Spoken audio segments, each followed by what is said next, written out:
Momentan sieht es ja gerade ein bisschen anders aus, aber die zweite Hälfte des letzten Jahrzehnts waren für die Sportmarke Adidas ein einziger Home Run. Der Konzern aus Herzogenaurach kooperierte damals mit Stars wie Pharrell Williams und Beyoncé, lancierte zusammen mit der Umweltschutzorganisation Parley for the Oceans den legendären Parley-Schuh und versprach, bis 2024 komplett auf Recycling-Polyester umzustellen. Ergebnis? In diesen glücklicheren Tagen wuchs Adidas Jahr für Jahr zweistellig. Zu verdanken hat die Marke dies ganz wesentlich dem Mann, der heute bei uns zu Gast ist. Eric Liedtke verantwortete als globaler Markenchef von 2014 bis 2019 Produktdesign, Innovation, Nachhaltigkeit und Markenmanagement des 20-Milliarden-Konzerns. In dieser Zeit holte er unter anderem Kanye West an Bord, schloss die Partnerschaft mit Parley for the Oceans und überredete den Vorstand zum Wahnsinnsprojekt Umstellung auf Recycling-Plastik.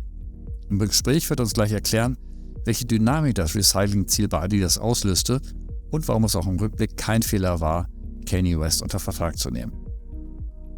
Unser Gespräch wird Eric übrigens von Portland ausführen, wo er mit seiner deutschen Frau und den 2 Kindern lebt. Vor 2 Jahren hat Eric dort ein Startup gegründet, mit dem er, wie er sagt, Chaos stiften will. Unless Collective heißt die 10 mitarbeitende Firma. Sie produziert Sweatshirts, Hemden und Schuhe komplett aus pflanzlichen Materialien, was bedeutet, dass man sie am Ende ihres Lebens einfach auf den Kompost schmeißen kann. Mit diesem Ansatz will der 56-Jährige helfen, das gigantische Müllproblem der Branche zu lösen. Sein Ziel? Für die Bekleidungsindustrie ein ähnlicher Disruptor zu werden, wie es Elon Musk und Tesla für die Autobranche waren. Grund genug also, bei Eric Liedtke nachzufragen, wie Konzerne ihre nachhaltige Verantwortung wahrnehmen können, weshalb eine Minimarke wie Unless nachhaltig möglicherweise mehr bewegt als ein Großkonzern und was wir von Native Americans lernen können. Willkommen zu Sustainable Brand Stories, dem Podcast für nachhaltig erfolgreiche Marken und Kommunikation, präsentiert von Strichpunkt-Design.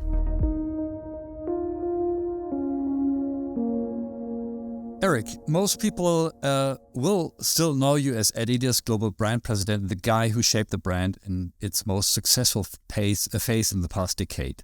But since 2 years, you're pursuing something completely new. Can you share with us in a few sentences what Unless Collective is about and why you founded it? Yeah, I guess it's great to be back with you, Harold. I think from an Adidas standpoint, those are some of the best years of my life. I spent half my life there at the time, and I really enjoyed myself. And for a guy that loves sports and loves music and loves fashion, it was like heaven for me. So I thought it was the best job in the world for someone like me and my interest and my skill set. I left with my eyes wide open because one of the things that I came across when I was at Adi was basically the plight of the world, if you will, if not the plight of the oceans, through our associations with Parley for the Oceans and such. And it was, I did as much as I could to change the trajectory of Adi at the time by fighting plastic waste. And I recognized after a few years of doing that I'd done just about as much as I could in that battle. And I thought that we needed to come from an outside-in perspective and really try to disrupt the entire industry by creating a brand new way of how we make product and how we circulate that in the system, and then how we return that harmlessly back to Earth. Let us just put in brief that you stated that the Adidas goal, or you fought for Adidas goal, to completely remove pure plastic from the supply chain of Adidas by 2024. That was sort of the mission that you had fought for, right? Yeah, that's correct. So we if we unpack that a bit, we went into the battle of plastic led by Parley for the Oceans, who came in and introduced us to the problem of plastic waste in the oceans and what they were doing to the sea creatures that we love to play with. When you went into the system of Adi then and looked at our plastic footprint overall, you soon became aware that it was massive. And the footprint of fashion, the 3 trillion industry that is fashion every year, is probably 60%, if not 70%, made of polyester, nylons, plastic type materials that all have a raw material known as petroleum. These are fantastically flexible, durable, and moldable materials. However, the downside is they are forever materials. They never go away they just break down smaller pieces and then enter the soils, the waters that we drink, and the air that we breathe. So even if you take recycled plastic and wear it, every time you wash it, some microfibers get into the water, right? You know what? I mean, the truth is that recycled polyester is better than virgin polyester because the procurement of where it comes from, it's not better once it's a product. Once it's a product, it still leaches microfibers and microplastics into the system, into the water, into the air.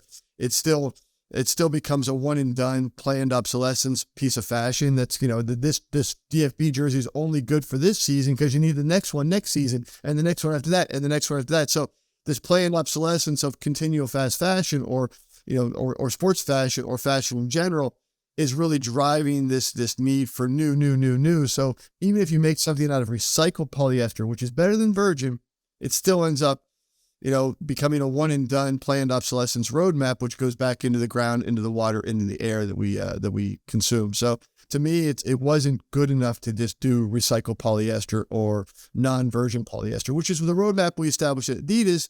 And that was the first step for many brands to go to. It's like, let's do better by not requiring new. Great, we can do that. But ultimately, you still had to reconcile the problem of what happens to you, what happens to that product when you're done with it. Mm-hmm. So that's something you're tackling with Unless. That is the problem of waste is really what we're trying to solve. And that's where Unless comes in, because our thesis on that is fashion leaves a huge footprint, not just in how they make things, but more importantly, where the product goes at the end of life. And let me just unpack that for a minute. So a lot of people think that when it leaves their wardrobe, it just goes away, but there is no way. Ultimately, it ends up in, third world countries. Even if you donate it to a charitable fund, there's a vintage piece to it, but most of polyester isn't great for vintage because it doesn't wear well over years. So it ends up going down cycle, which ends up going to third world countries, whether it be the Chilean Atacama Desert, or whether it be the Ghana or these other sub-equatorial countries where we end up dumping our stuff. And Ghana imports 21 million elephants worth of material every week, textile material every week from us. And I say us because it typically is from northern rich countries. And so they're having to deal with that. Much of it is unregulated. It goes into, it decimates their economic trade within their own textile industry. But then ultimately it goes into unregulated landfills, which bleed into rivers, which bleed into the ocean. So here you get this forever material that never really goes away. It just breaks down and it enters the water we drink, the air we breathe from burning it, or the soils that we grow our food from. So to me, when you're faced with that and you do the research on that, your only option is then to try to do something about it, which is why I ended up leaving Adidas and the best job that I could have imagined for myself to pursue this full time, because that was in my heart, and in my head, it was in my stomach. It was not letting me sleep well at night. And so I thought, I've got a couple chapters left in me. Why not me with my operational background and my material background and a few friends of mine? Why don't we try and start something to make a difference and disrupt the status quo of fashion? And we started Unless Collective, which is the first ever 100% plants and minerals fashion brand, from, literally hats to shirts, to woven shirts, to knit shirts, to pants, to socks, and now shoes. So we've really tried to pilot and be a lighthouse of a better way by creating things out of non-petrochemical materials and finding a way to solve for all those material solutions, and then bring it to the consumer as a better way to purchase. For me, as a consumer, buying something from Unless means that one day when it's broken, I can put it on the compost or send it back to you, where you send it to industrial composters. Is that really true? How long does it take a sneaker to decompose? Does it really? Have you tried that? Yeah, I mean, so first of all, we're always testing everything we have. We don't come out with these claims lightheartedly. We make sure we can stand behind all of them. So yes, so the simple thing is, because I always try to make it the simplest story, the simplest answer is the easiest. If you make something out of plants and minerals that come from the earth and have not been altered through their chemical compounds, nature will take care of them. They will harmlessly go away. Now, how quickly that happens depends on how you want to treat it. If you want to send it back to us, we have a take back return policy. If you want to send it back to us, we'll pay for the postage. We'll give you 20% off on your next purchase, and we'll make sure we industrially compost it, which means it'll go away within 30 days and become good dirt. Okay. Now, we've modeled that with thousands and thousands of pounds of material already. That happens with every single piece of apparel that we've made, right? So whether woven like the shirt I'm wearing, or whether it be a knit like your best hoodie, that will go away. Now, Harold, if you want to drop it in your backyard in Hamburg grains a bit. It's going to go away pretty quickly there if you properly compost it in just your normal compost. If you want to put it in your garden as good soil, it will go back to being good soil and plants will grow from it without having any, with all being chemically neutral and positive, nutrient-rich soil. So to me, we've modeled all those things. We've got those studies. We've tested it with the University of Georgia. We've tested it with industrial composter, the largest in California, by the name of Agerman. We get nothing but thumbs up on that quality. When it comes to a shoe, it's a little bit harder because now you're dealing with a natural rubber latex, which is the primary component in our plant-based leathers and our plant-based midsoles and our plant-based outsoles.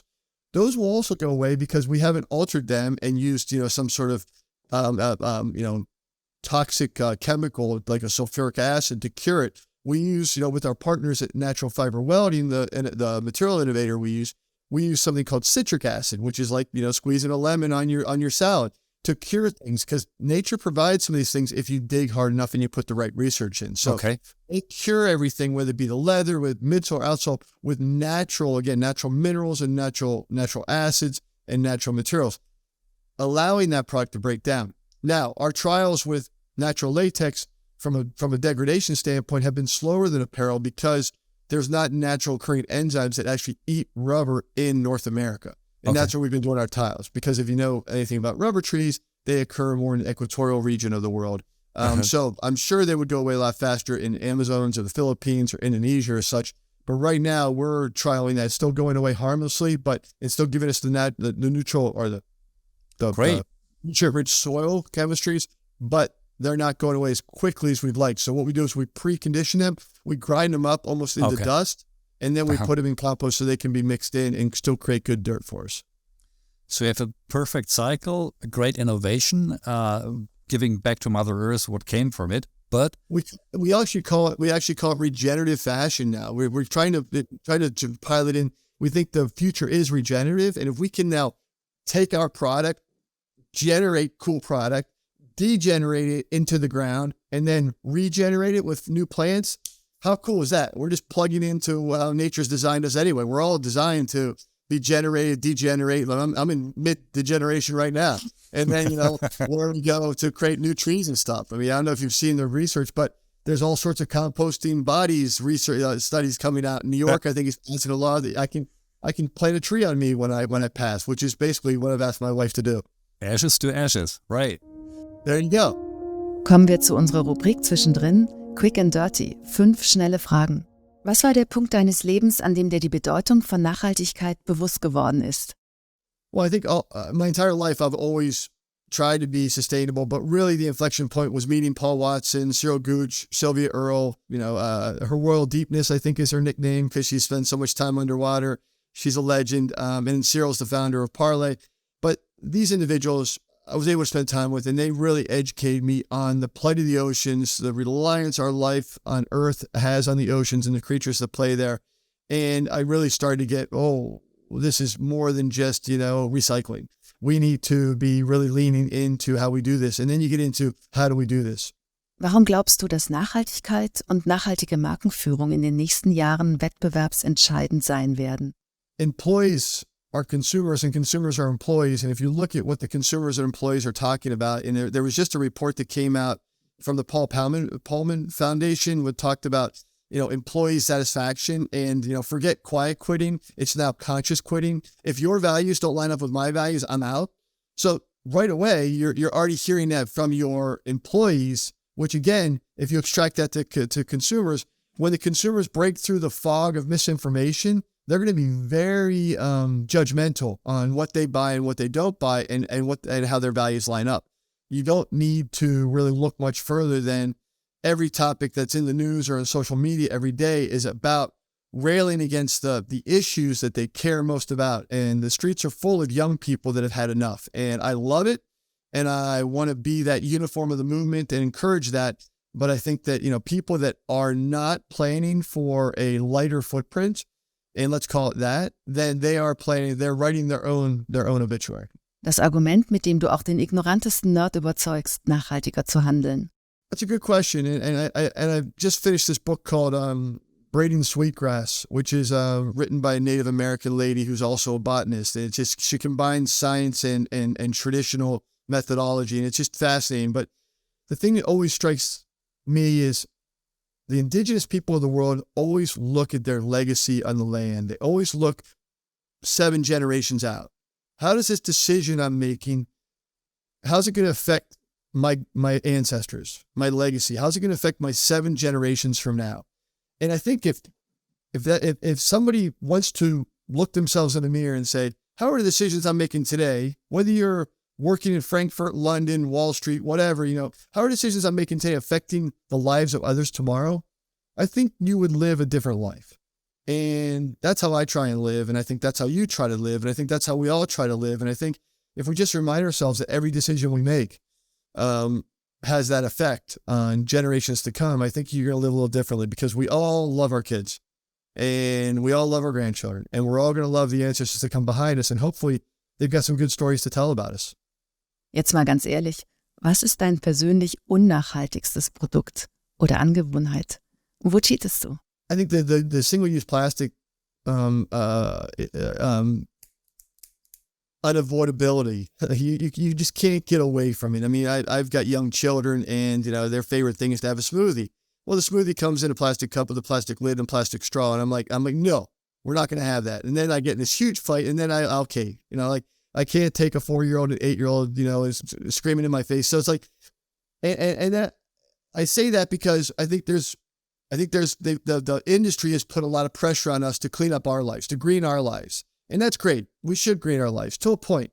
But ultimately, we need systemic change. If we're going to create the change we need to see in the time we have left, we better do a lot more than just, not using plastic straws. Now, I will cave on single-use plastics occasionally. I don't try to take shortcuts on anything else that I can consciously. But I would say the industry of petroleum and big plastic has done a great job of putting the onus on us to green our lives, when really we need to put it back on them to say, give us better solutions.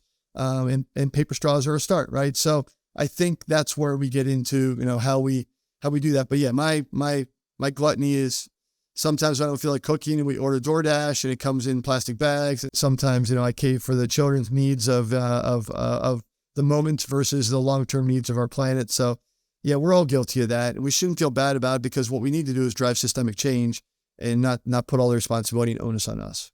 Das Gesetz mit Blick auf Nachhaltigkeit, das du schon morgen auf den Weg bringst, solltest du heute Bundeskanzlerin werden. That's super easy, because I think about this a lot. Every company that makes a product needs to have a plan for the end of its life. Because right now, all we have is waste. Well, tell me what happens to this pen when I'm done? Goes in the landfill. Well, the landfills are too full. So, what is the plan for the end of life for every consumer product we have? What's Apple's plan for this iPad? I have no idea, but I'm sure it goes into some. Maybe it gets recycled because of the rare earth materials. But you get my point. It's there's no plan. There's no company that I know that has a plan for what happens to when you're done using that product, except Unless Collective. With all respect, you're still a small company, less than a dozen employees, as far as I know. How do you want to change the multi-billion industry? And in other words, where do you see the power of a small brand like Unless? Well, I mean, I had a pretty big bully pulpit when I was at. I've always wanted to say that in an interview. When I was at Adidas, and I had a lot of fun with it, and I had a big audience, big platform to communicate, about ocean plastic and about our commitment to getting off of plastic. The limitation of a big brand is you're always going to be, you always can do things in a very incremental, sequential way because of the financial responsibility you have to your shareholders, which is very realistic, and we all have to play within those guardrails.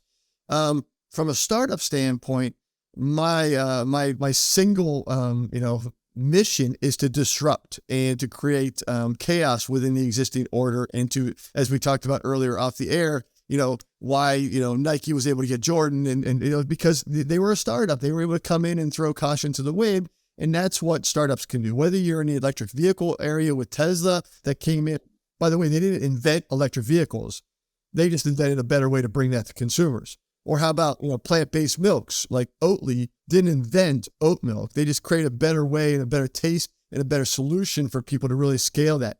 That's what I think Unless is here to do. We're here to bring similar disruption to the fashion industry as a spark for others to follow.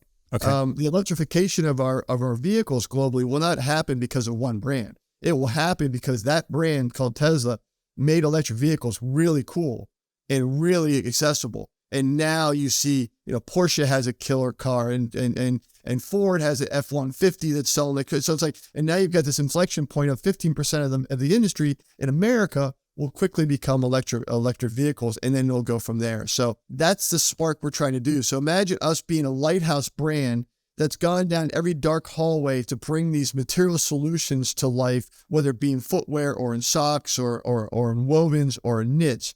And now our job is to bring that urgently to all of fashion by partnering with some of the bigger brands that are out there that want and know they need these solutions, by convincing consumer there is a better way, by really being that lighthouse, or that lightning strike to show an inflection point for the industry that they can then pivot. And that's really our mission driven, is to allow the consumers in the industry to see a better way that has all the unit economics considered, that has all the scale things considered, that has all the answers ready to go because of who we are and our backgrounds as founders with our experience working for the big brands. And now we're ready to scale that very quickly.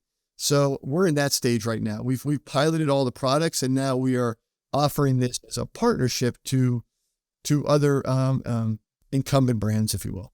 Are there any that you can name already? I know that you've a cooperation with Mammut already. Yeah, but Mammut was great. John Heiko's a friend of mine down there, and he's the new CEO at Mammut for the last year. They've leaned in really heavily. That was a fantastic, first ride. But we've got several in the works right now. I don't ever like to talk about partnerships before the consumer gets to see them, because I think that you start to dilute the message of impact and the fun we can have. So we keep our powder dry there. But yeah, there's a lot of people leaning in, especially since the launch of the shoe, since the Degenerate came out in December. I think that was a really big moment for the industry. I mean, you've been following this for a while, but when I was able to work with Parley for the Oceans, and the team was able to make the first ocean plastic shoe back in 2015, that was like an inflection point for that movement. And it still is probably the greatest inflection point in my life, because it started to make me recognize sustainability wasn't philanthropy. Sustainability was actually good for business. And that then led into all of the things that are now ocean plastic in the world, in fashion and beyond industries. And it's a whole industry in itself. I think that's what the Degenerate has done. The Degenerate has shown another inflection point to the industry. Like, we don't need to make things out of petrochemicals. We don't need to make things out of some sort of plasticizer. We can actually make things out of what Mother Nature has provided us in its rawest form. What is your plan to make yourself seen? I mean, you have a certain popularity as a person, of course, but to have the industry and the consumer see Unless, I'm sure you have a limited marketing budget. What can you do as a small brand to... The toughest thing about startups is you're always undercapitalized. So it's every day is a new battle, right? So I spent a lot of my time trying to think about, with the team, how do we expand our audience? How do we expand our distribution? And those are the things we're focused on right now. The first couple of years was really about building a viable brand, a viable product offer, if you will, and making sure we could do that. And those took a lot of energy and a lot of resources. Then the footwear itself was tremendously difficult to model from an innovation standpoint. And we're not done with any of those, by the way. We need to perfect all of those. Those are what we have in market right now, is what we like to talk to as a brand in beta. So we have version 1, if you will, of everything. But we're happy with the results we've done so far, and we're really excited about that. But now we're going to start talking to wholesalers. We're talking to some right now that we'd like to start ranging and access their consumers we are talking, as we talked about, with not just brands as collaborators to kind of spread us to their distribution networks or their audience, but we're also now starting to entertain a lot of interested mission-led people, influencers, if you will, artists, athletes that are interested in leaning into this topic. So none of it's easy. All of it takes a lot of hard work by, the 10 people we have on staff, but it's a mission that we're all convinced of, and we're selling every day. Like we're talking to you, taking the opportunity to talk to you today. I find that that open source approach that you follow with Andes quite interesting. It seems to me there is an analogy to your time as Adidas, where you started sort of an approach called culinary creators, inviting consumers, entertainers, athletes, partners to collaborate with the brand and make it Adidas actually stronger than it would have been alone. What I wanted to ask you in hindsight, now it lies behind us, is that strategy also had some risk, like you brought, as far as I know, Beyoncé and Kanye West to Adidas, which sold millions and millions of dollars. And you, of course, know what I have to ask you now. Would you, in hindsight, say that it was a maybe fault to hire a guy like Kanye, which costs the brand now a lot of credibility and dollars? Or how do you see that today? It's always easy to look in the rear view mirror and look at the time. It was a brilliant move. At the time, Kanye was a different individual, and I think he was able to provide a spark and a learning for the brand that we needed and didn't have at the time. Having said that, talent management is something that's as much an art as it is a science, and making sure you work with those artists in a way that's both beneficial to them but also beneficial to the brand is first and foremost should be when you have personalities and celebrities and artists that are of that magnitude that can overwhelm the brand if you're not careful. You need to manage that very carefully, and I felt we did a good job. Remember, I left at the end of 2019.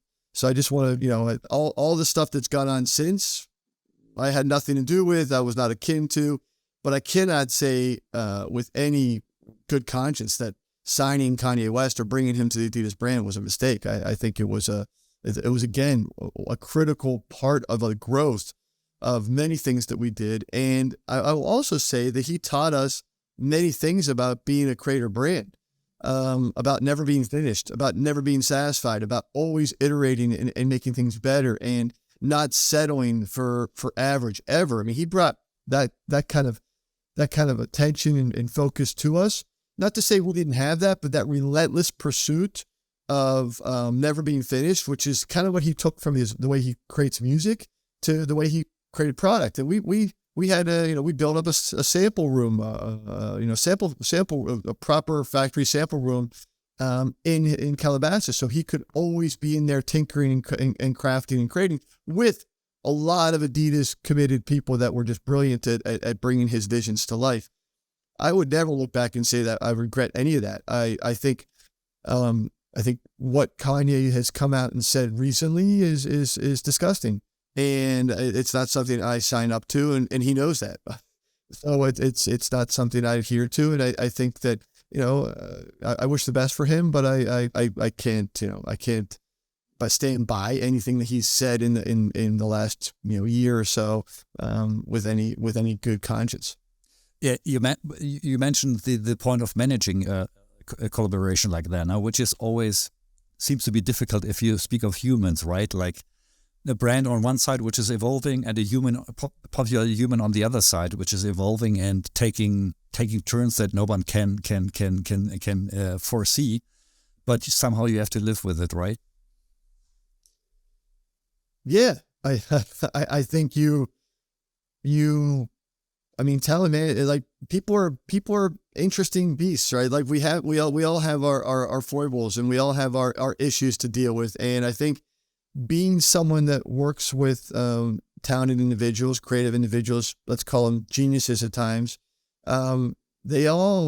genius comes with a price. I mean, there's no free, there's no free lunch in life. And if you think you're getting something for free, there's a cost somewhere. And I think mentally, Let's talk about that for a minute. I mean, mental health is a real issue, and today I'm glad it's getting the attention it deserves, especially coming out of the pandemic and a lot of us being so socially, removed from common interactions and living through screens and things. I think it's coming at a high cost to all of us. So I think you have to always appreciate that when you're dealing with individuals that are extremely talented and creative as well. It's like, are you listening to them? Are you working with them? Are you looking at things from their perspective?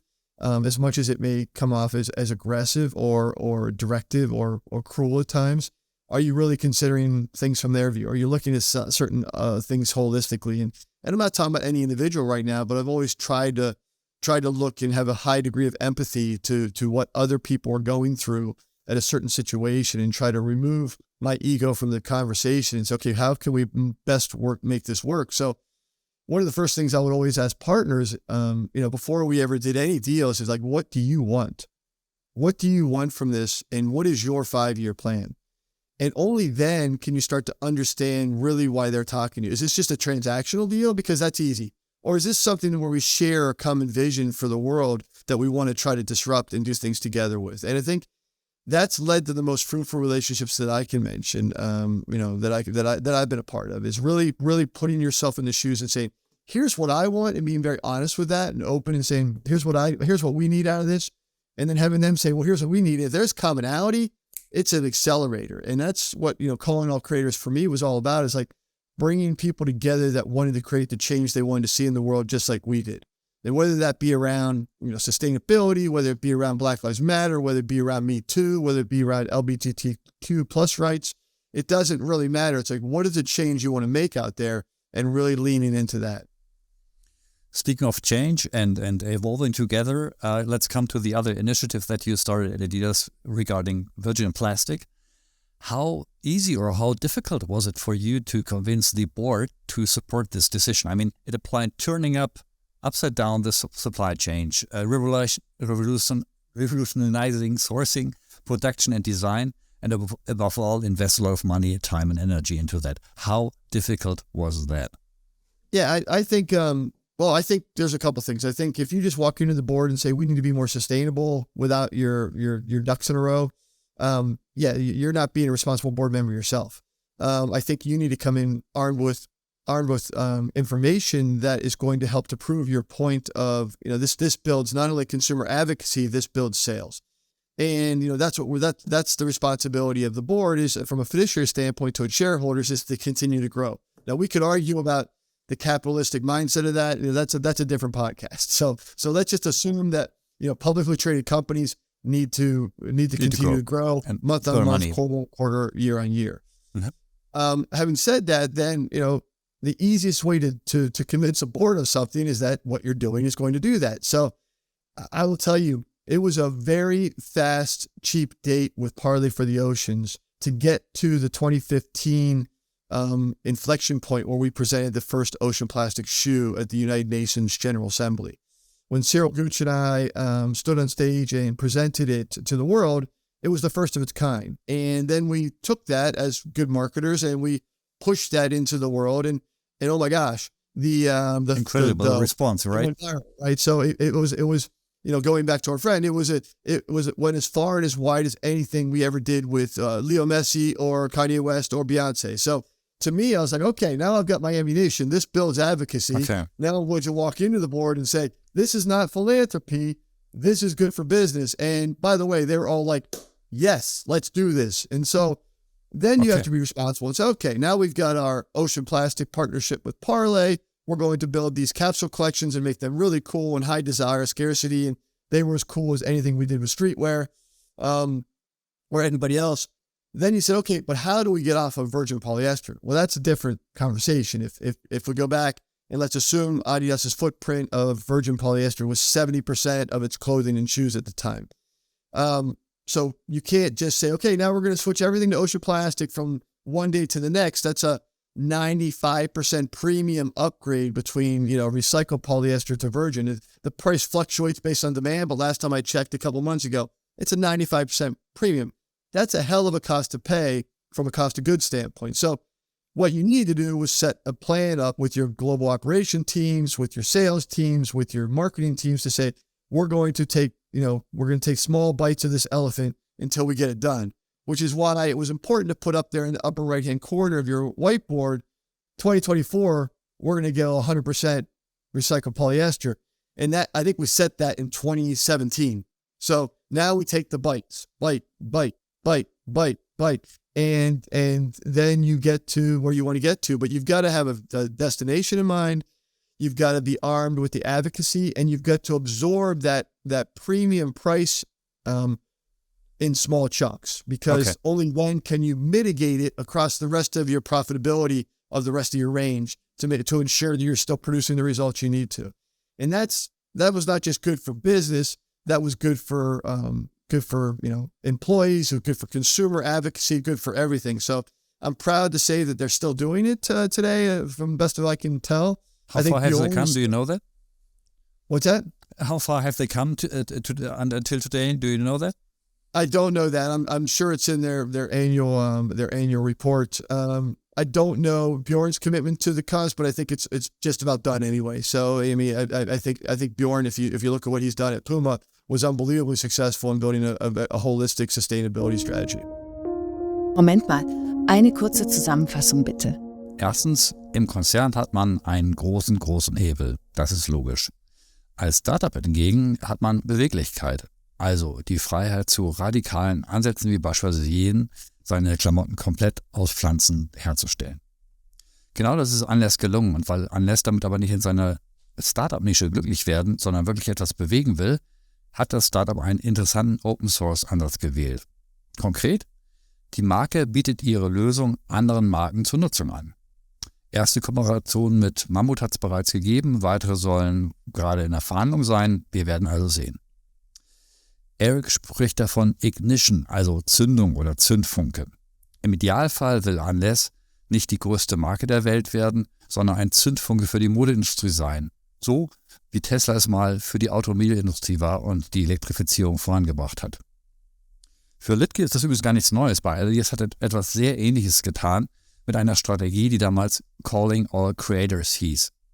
Diese Strategie vergrößerte die Wirkfläche der Marke um ein Vielfaches, indem Eric Kooperationen mit Stars wie Kanye West oder Beyoncé schloss oder mit der Umweltschutzorganisation Parley for the Oceans, die für Adidas fortan Plastik aus den Meeren fischte.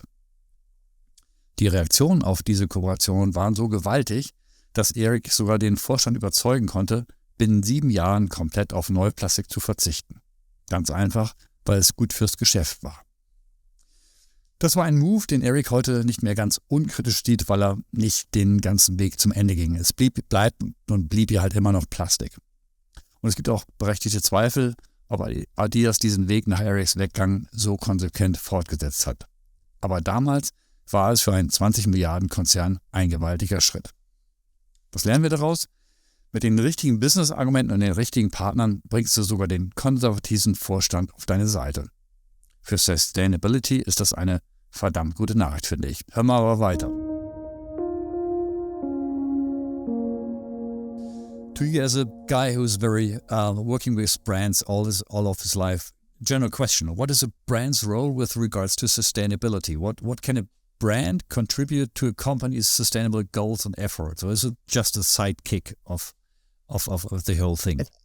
I think brands that aren't diving into value-driven, purpose-driven propositions are just, writing their own obituaries.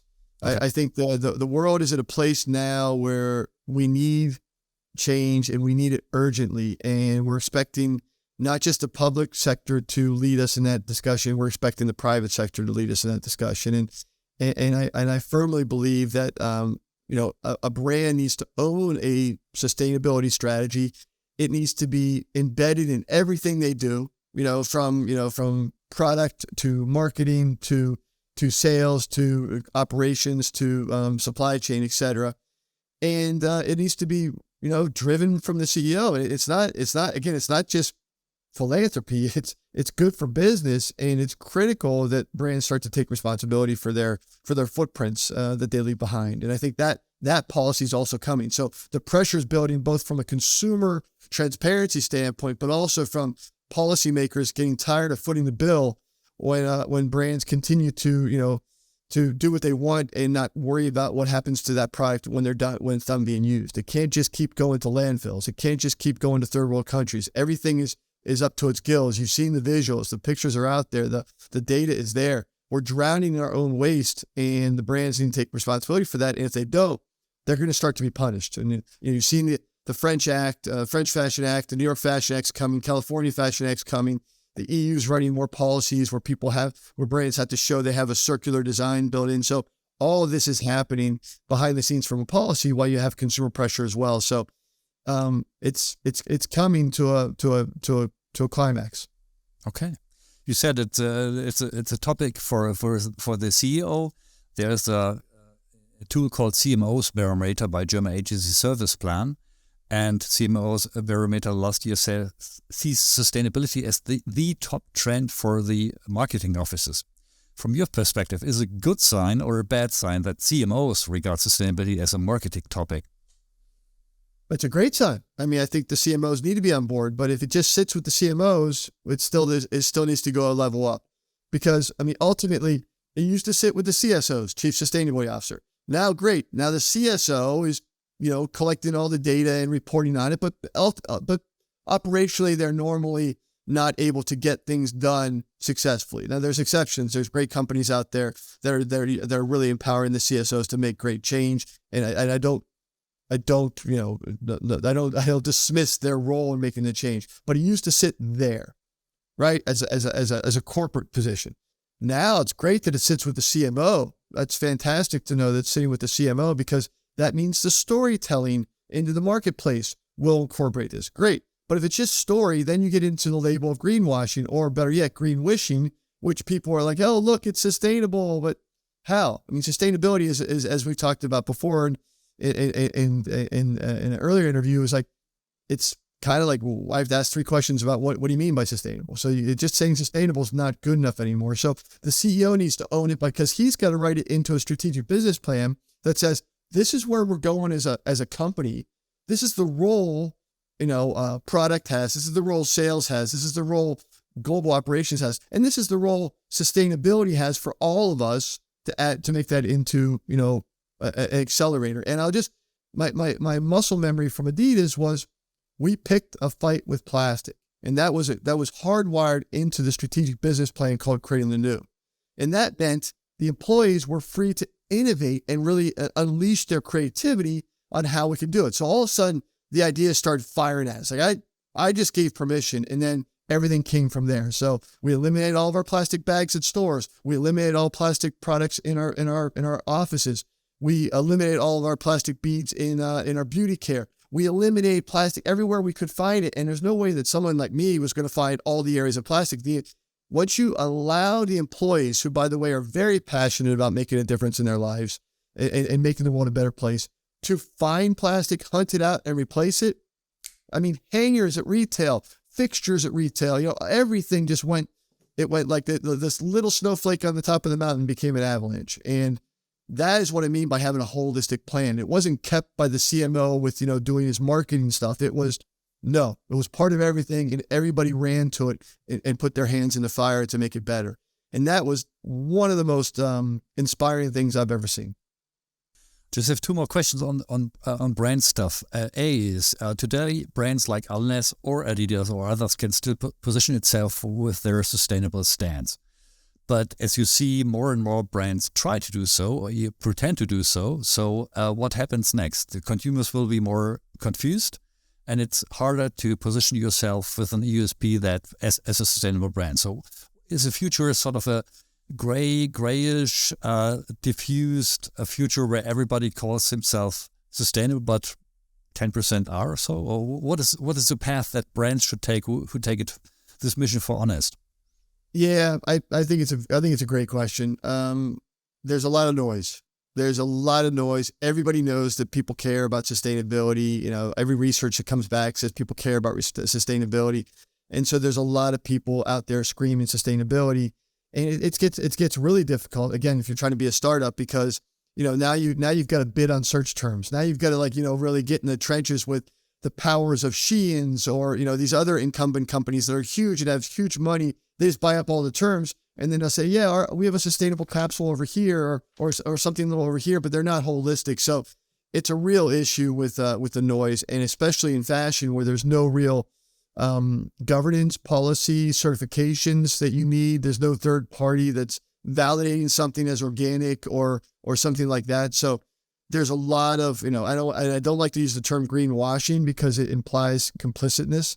But I would say green wishing, where a lot of people, especially at upper management, don't really realize that it's not what they say it is, and it's not as good as they say it is, and so there is a lot of noise, and I wish I had an answer for that one. I'd apply it immediately to Unless, because we're a brand that holds yourself to a higher standard, but yet we may not always get credit for that because there's so much noise around us that people can just, there's a lot of people saying, hey, it's plant-based. And it's like, but it's only 20% plant-based, but they can still say plant-based. Well, that's why we always have to say we're 100% plant-based. Right. Like, would you eat a vegan burger if you're a vegan and it's only 20% vegan? It's like, no. So there's standards in other industries. There's no standard for our industry. So we hold ourselves to a higher standard, but we are, I think, being punished by the trend of saying sustainable. And so we use every opportunity to get our message out, like opportunities like this, the platforms like this, where we can tell people that there is a difference. Even if you try to make a 100% cotton t-shirt, the Federal Trade Commission in America will allow you to say it's 100% cotton, even if it's only 85% cotton. Oh, really? It tells the collars, the closures, the inks, the dyes, they can all be plasticizers or petroleum based. And the FTC doesn't really care about that because they care about trade. They care about whether we're putting duties on the proper product. So they want to have a majority. So they care about the base material. Where we take special attention. These nuts are these buttons are from Carozo nuts. This ink is water based. These threads are linen. So we have to go through all these extra steps, pay the extra cost, pay the premium. But then you have somebody next to me saying, well, you can get a $20 t-shirt for 100% cotton. It's like, no, you can't. I'm sorry, but the consumer education needs to come along, I think, and really look and hunt for the right stuff and ask the right questions. But it's hard. It's not as easy as I'd like, which is why us leaning on partnerships and things going forward to try to accelerate our platform and our audience is going to be critical for our growth. Hey Harald, ich brauche kurz was zum Mitschreiben. Was sind denn die goldenen Regeln der Nachhaltigkeitskommunikation? Was sind die wertvollsten Learnings? If you're going to drive sustainability into an organization, it's got to be owned from the top. The top has to own it. It has to be holistic. It can't be one department or another department or a third department. It's got to be one plan. Picking a fight with plastic was that our attempt at Adidas. And it's got to be driven from the CEO because this is where we're going. You have to have a destination in mind. Everything you do needs to add up to it. And then the storytellers, the CMOs, need to then make sure that's a very simple story to get to the consumer and to tell themselves, because story is the thing that makes the difference. Like, what is the story you're going to tell ourselves as a brand, as a company internally, so employees can go and they've got families, they've got friends, they want to go brag. And that's one of the greatest things I found at Adidas is when we did the ocean plastic, people were very proud to be wearing these stripes again. It was like, no, this is what we're doing. We're making a difference in the world. We're different than the other guys. We're in this for profit, but we're in it for good as well. And that becomes a rallying cry for recruitment as well. So from the top, holistic story.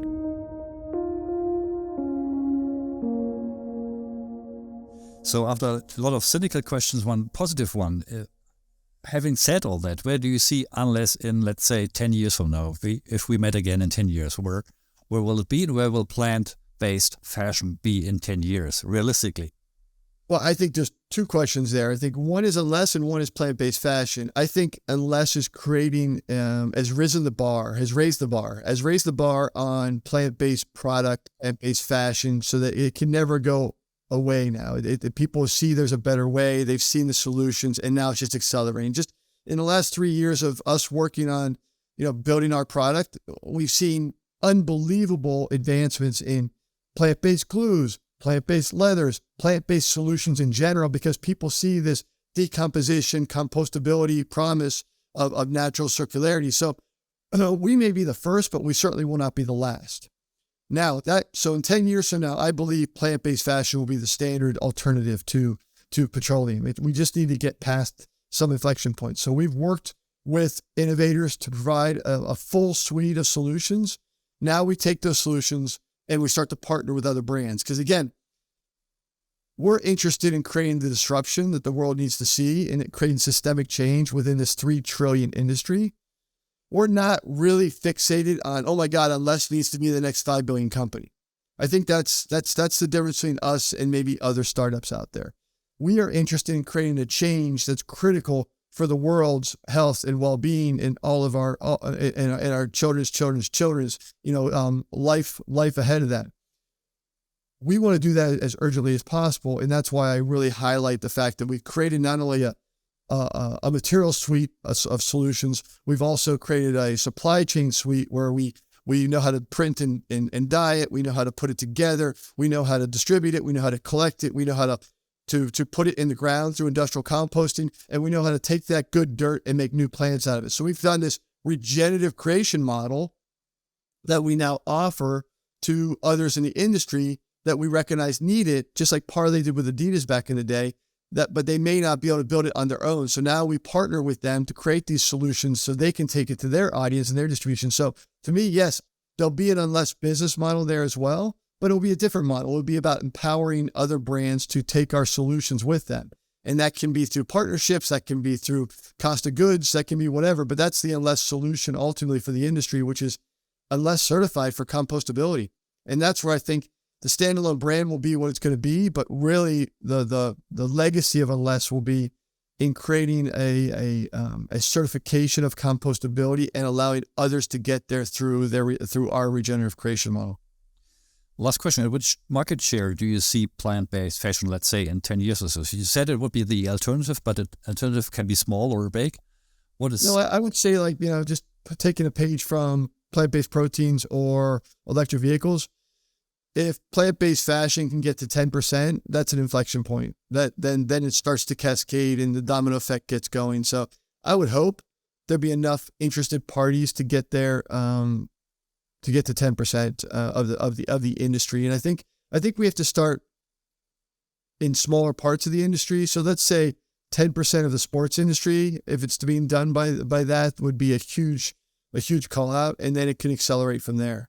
But the $3 trillion industry that is, footwear is going to be the hardest to get. So I think 10% of apparel and then footwear coming on, as the innovations still need a lot of work on the outsoles, the midsoles, the glues, the leathers, they all need a lot of work. So 10% there, I don't think we can scale fast enough in 10 years, but 10% of apparel is an easy get.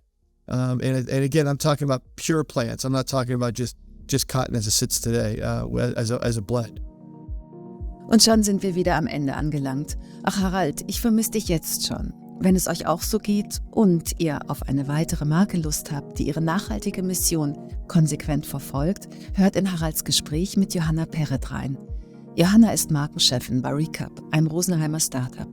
Und ihre Mehrwegbecher und Bowls findet ihr mittlerweile bei IKEA, Shell-Tankstellen, Burger King-Filialen und fast 22.000 Ausgabestellen bundesweit. Damit sind sie binnen 7 Jahren aus dem Nichts zum Marktführer geworden. Wie die Marke das geschafft hat? Hört selbst rein, Link in den Shownotes. Vielen Dank fürs Zuhören. Und wenn euch gefallen hat, was ihr gehört habt, dann abonniert uns doch und verpasst keine neue Folge.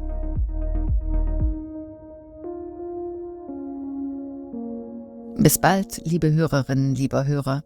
Und bis bald, lieber Harald.